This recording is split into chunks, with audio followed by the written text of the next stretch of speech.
atie makasi ba énergie na ye pour que ayeba ko zo Rachel. Mais il n'y a pas ces années, et ça a changement moko salemaki. Pendant que Jacob a saucé la Rachel, Nzoka là-bas na plan na ye, ayeba ko soit Léa a imposé na vie ya Jacob. Bien aimé dans le Seigneur. Yoka marambu là-bas zoloba. Là-bas zoloba nini na kutimi na biso. Donc yaya liboso koki kobala mwana ya suka koki kobala te soki nanu yaya abalite yaya ezana ba coutume ebele ezo changer ba destina batu ezana ba loi ebele ezo sala ke vie oyo zo vivre il fallait pas vivre ngo mais à cause la loi ya famille et s'imposa likolo na yo et ça la sorte que vie na yo etikalaka bien na bandoto vie na etikalaka bien na ba prophétie ba mona ka makamala mais mamala mango ya kate pourquoi parce que ezana ba lamba moko bato sa makambo hôtel ba yebaka ko respecter au hôtel et loba hôtel et loba que yo okoki kozwa Rachel te il faut ka o vivre na Léa hôtel et loba que yo vie na yo ekokoza malamu te il faut yo ka o lela il y a plusieurs personnes bazo vivre destiné na bangote à cause ya hôtel à Boutou à cause ya système où s'imposer na ko bisa mutumoro et ça na mutumoro koki ko changer makambo il s'appelle Jésus-Christ ana makoki ko renverser hôtel la famille na bino ana makoki ko sala sorte que changement au batia na famille na bino baloba ke étoile na bino koki ko brûler te Jésus-Christ est capable ya ko renverser ba système wana ya ko sala sorte que changement ya monde des ténèbres za place te mais changement ya lola et ba ko za place o nzamba bando pambola ndeko nyonso zolo ba men je prie et je déclare changement ya nzambe s'imposer na libota oyo bakanga mabala na bino hôtel loba ke bino boko bala te il faut enseigner na bino bofana na banda kwa parents makambo ko simbate je prie et je déclare que les choses et bande ko se changer déjà pendant que zolanda ngai bien aimé dans le Seigneur et ça na bato belé bazo vivre na baléa alors qu'il fallait ba vivre na ba Rachel na bango changement zo salema na butu na tangoyo Jacob ayeba kité nde bazo organiser fête na butu pour que ba ya ko pesa léa pour ba bi que butu ko permettre de Jacob ayeba ko mona malamu c'est bien aimé dans le Seigneur tala molili o batia na famille na bino eza molili wana ba imposa yango bazui ba memi on état ignorance au comment ko trouver une vie wana eza nango normal il y aura un temps tu vas découvrir que ajo na komi nango eza agité fona telengana kaka na mboka bato ajo na komi nango eza agité na fanda ka epa ya ba parents ajo na komi nango eza agité il faut ngana souffrir kaka o eza pe age nga pe na avancer bien aimé dans le Seigneur ton Dieu est capable ya ko changer situation na yo ton Dieu est capable ya ko eba ko sala so nous avons un Dieu puissant et nous servons un Dieu puissant nzambo na ye côté ya yo na mona nzambo ko sala makambo minene na lotongo nanga na mona nzambo ko opérer makambo minene ya ko kamwa pe ya somo yo ozana ndeko na hôpital bozo espérer lisusu te balingi batia liwa na yo yebso nzamba ko changer pe liwa na bomoi nzamba ko changer pe maladie wana na guérison ko bangeloko te ata bo dépenser ozo ebate minganga balo yaya munganga yebi nzoto munganga ayatangeli nzoto mais nzambe na onda za créateur nzoto munganga na yo akoki koloba mais nzambo ya biso soki ya lobi même ata minganga batikala minoko pulele yaya kopia confiance pas ya minganga te mais pesa confiance pas ya nzambe notre Dieu est puissant la Bible dit Jacob a dégagé l'énergie na ye pour ne lokwa eba ke faut fouta ma fin de compte zéro Jacob a osé bien aimé dans le Seigneur tala comment est-ce que yo bundi o sala ba démarche mais ba démarche zo simbate on comme sala mais zo simbate o investi mingata na ba relation na yo ozo sala nyoso mozo kutaka na ba déception mi bal bazo kimayo ozo mituno lobi na za mwasi kitoko nyoso ekoka mena pourquoi makambo yo ezoko melanga yaya c'est parce que hôtel moko changeant makambo na famille na bino hôtel moko loba ke bino bana basi boko balate tala famille na bino ndekenda ya na bino boso za wapi baleki no baza wapi tala comment est-ce que bino nyoso bozo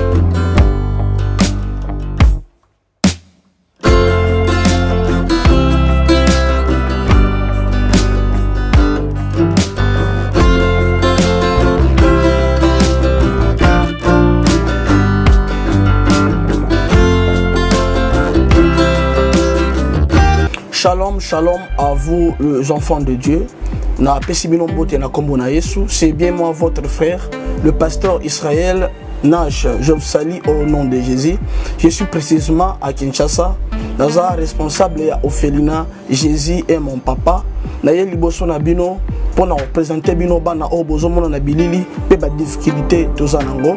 Na bandaki musala o ça fait longtemps ya koboko la bana selon ainsi dit l'Éternel. Mais ba difficulté ezamingi, difficulté ya loyer parce que tozo foute là et puis difficulté au foute la bana minerval pour to juste au bandaki. To pesa qui avance mais tikali ndambo. Nazo banga ke bana oyo bakata classe bakoma nango na sukate. C'est pour cela Dieu m'a mis au cœur na lancé message oyo na batu nyonso ya motema malamu basunga bana oyo bozomona na bilili. Bana oyo bozomona na bilili ndambo na juna rond-point Ngaba, ndambo Victoire, ndambo Limete et puis ndambo l'état pesingai. Pona bande kolanga nyonso ba congolais bobi ba réalité nini to passer nango na mboka. Soki nga simple individu na ndimi kozwa bana oyo na bokola na ainsi dit l'Éternel. Soki l'état s'est décidé to mona suba fazer na zelate. C'est difficile ya osala ngonga moko. C'est pour ça na so lancer appel na bana nyonso nzambe pona classe ya bana oyo pona loyer na bango kolata pe kolia na bango. Na osenga na batu nyonso baza cœur sensible pe baza na motema bosunga ba sunga biso pe ba salisa biso. Toza na commune ya Kalamu quartier Kauka référence ya monene tukangami na université Kimbangiste avenue comme on a Marin le numéro 16 numéro de téléphone à biso pour na bato balingi ba contacter biso pour na ba détail mosusu eza plus 243 89 72 32 229 nzamba pambola bato nyonso yo ba ko assister biso.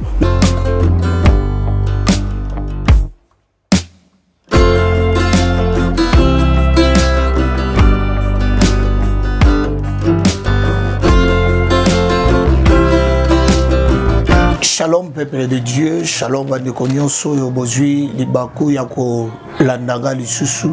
C'est moi bien votre serviteur, le berger Christian Baki à église Kana.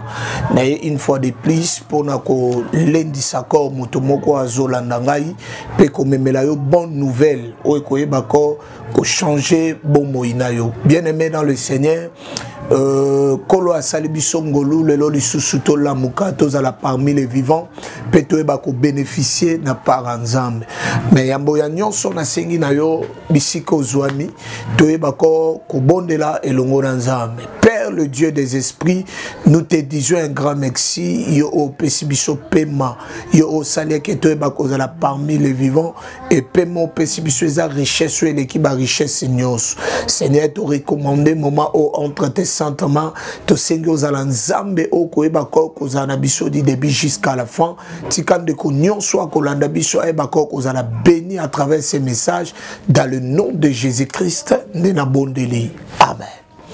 Bien-aimé dans le Seigneur, naeko lobela motumo pona koye pambola yo lisusu ndeko yo fandi na kati ya mikakatano ka fandi na kati ya ba problème na ye encore ko memela yo bonne nouvelle okomi tuno lobi bonne nouvelle ngo ezanini. Bien-aimé na lingi to lobela eloko moko eza important oyo bayebi encore ko benga changement. Alléluia. Changement. Changement. On a lingala. Bato lingala barbengi yango bongwana. Bien-aimé dans le Seigneur. Et ça n'a bato belé bana posa ya changement na ba vie na bango.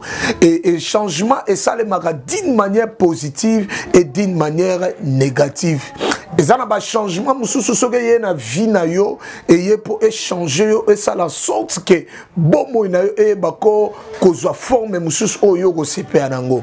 Parce que ça n'a pas changement mususu soke ye et ye ne pour écouter encore milelo, écouter encore blocage et encore que ça la sorte que marambo za la lisu compliqué. Mais bien aimé dans le Seigneur, nous devons savoir et que Dieu lorsque il opère, a par accord que ça la sorte que pour que changement écoute.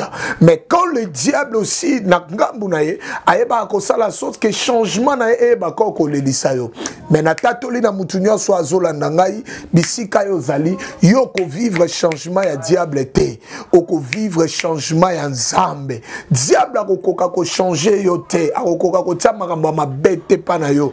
Mais nzamba lolande akoyeba ko changer makambo na vie na yo. Bien aimé dans le Seigneur, nangi yo tanga ngai litangi oyo est important et ko sunga yo. Il y avait un homme na kati ya Biblia oto yebi li solo yango malam et c'est Tom aussi ye azaki na problème na kati ya vie na ye. Totangi makomi na nzambe na Genèse chapitre nango 29 le verset 18. Alors tu banda même attendre verset 15 pour que tu bande tout tanga li solo yango malam. Bible le Bible. Jacob demeura un mois chez Laban. Puis Laban dit à Jacob: parce que tu es mon parent, me servirais-tu pour rien?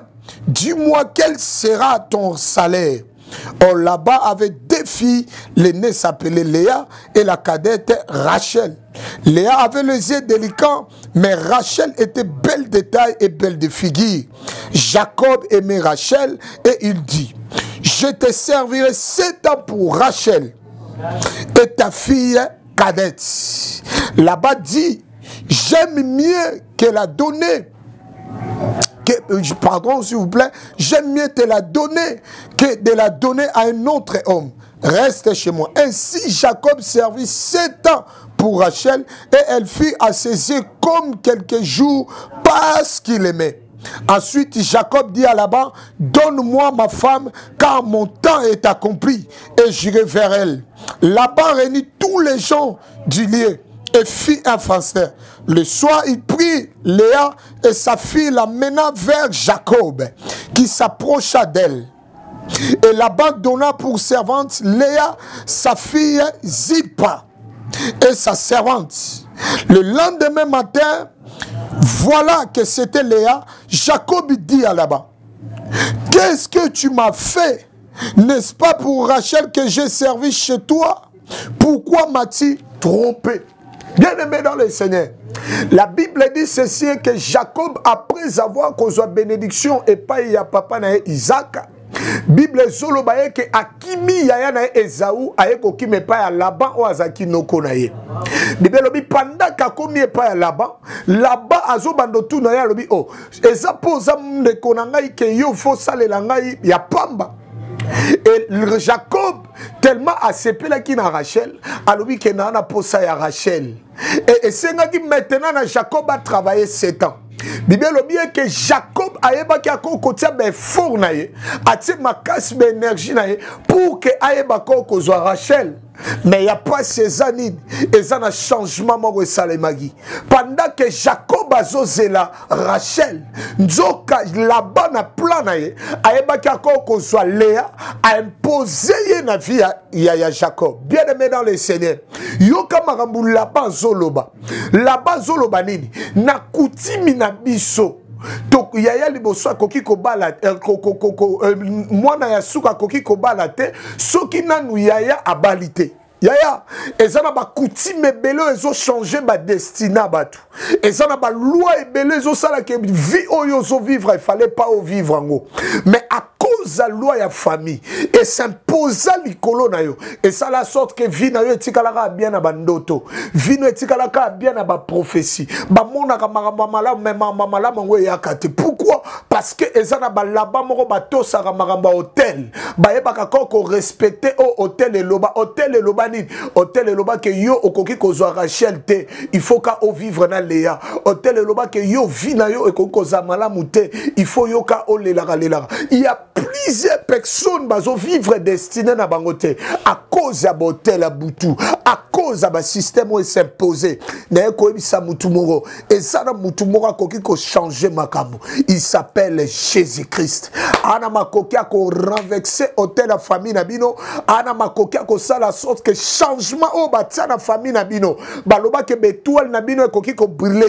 Jésus-Christ est capable ya ko renverser ba système wana ya ko sala sorte que changement ya monde des ténèbres à place mais changement ya lola et ba ko zo place o nzamba bando pambola ndeko nyonso zolo ba men je prie et je déclare changement ya nzambe s'imposer na libota oyo bakanga mabala na bino hotel loba ke bino boko bala te il faut enseigner na bino bofana na banda kwa parents makambo ko simba te. Je prie et je déclare que les choses et bande ko se changer déjà pendant que zolanda ngai bien-aimé dans le Seigneur et ça na bato belé bazo vivre na baléa alors qu'il fallait ba vivre na ba Rachel na bango changement zo salema na butu na tango yo Jacob ayeba kité nde bazo organiser fête na butu pour que ba ya ko pesa le pour ba bi que butu ko permettre te Jacob ayeba ko mona malamu bien-aimé dans le Seigneur tala molili o batia na famille na bino eza molili wana ba imposa yango bazui ba memi on état ignorance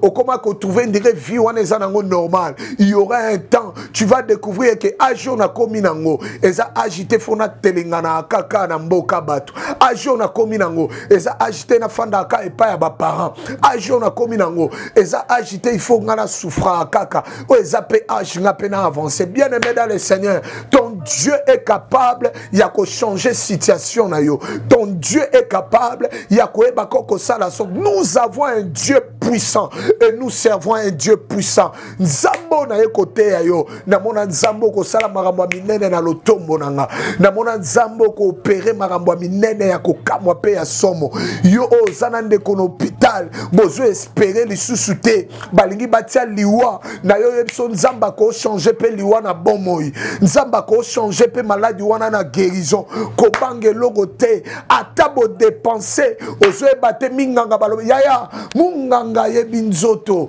munganga ayatangeli nzoto mais nzambe na onda za créateur en nzoto munganga na yo akoki koloba mais nzambo ya biso soki ya lobi même ata minganga batikala minoko pulele yaya kopia confiance pas ya minganga te mais pesa confiance pas ya nzambe. Notre Dieu est puissant. La Bible dit Jacob a dégagé l'énergie pour ne le quoi et qu'il faut foutre ma fin de compte. Zéro. Jacob a osé. Bien-aimé dans le Seigneur. Dans la commerce que yo bundi. O sala ba démarche mais ba démarche zo simbate. O luka musala mais zo simbate. O investi mingata na ba relation na yo.